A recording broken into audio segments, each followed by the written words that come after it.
तर गाईज आज मला जायचा होता महाराष्ट्राला ओरोसमध्ये. तर मी आहे स्वप्नील आणि तुम्ही बघत आहात MS स्वप्नील व्लॉग. तर मी आणि विघ्नेश आम्ही बाहेर पडतो महाराष्ट्राला जायला. तर महाराष्ट्राला जाता जाता आमच्या गाडीची रेस केबल तुटते. मग तिकडे एक दादा भेटतो, तो आम्हाला डायरेक्ट रेस केबल करून देतो. मग मला जरा हॉटेल आराध्यामध्ये काम होता, तर आम्ही तिकडे जरा थांबतो. मग आम्ही येऊन पोचतो कुडाळला. तर सगळ्यात पहिली कुडाळ शोरूममध्ये जातो, कारण आमच्या गाडीची रेस केबल तुटली होती. तर शोरूममध्ये पण काय रेस केबल नाही भेटली. मग आम्ही येऊन पोचतो घरी. तर गोव्यावरून येताना ह्याला पण घेऊन आलो होतो. मग जेवण करून संध्याकाळी 4-4:30ला आम्ही गोव्याला जायला निघतो. मम्मीला आणि बाय बाय करतो. मग आम्ही येऊन पोचतो बांदा RTO कडे. इकडे तर ट्रॅफिक खूपच होता. तर पुढे जाऊन बघतो तर इनोवाचा ॲक्सिडेंट झाला होता आणि क्रेन पण थांबली होती.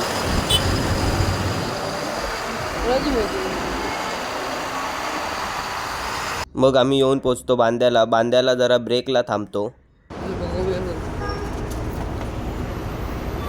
मग आम्ही येऊन पोचतो घरी. तर घरी येऊन तर सगळ्यात पहिले ह्यालाच घेतो. ह्यो तर सगळ्यात छोटा आहे, मांजराचा पिल्लू, आणि ह्यो त्यांचा मोठा भाऊ आहे.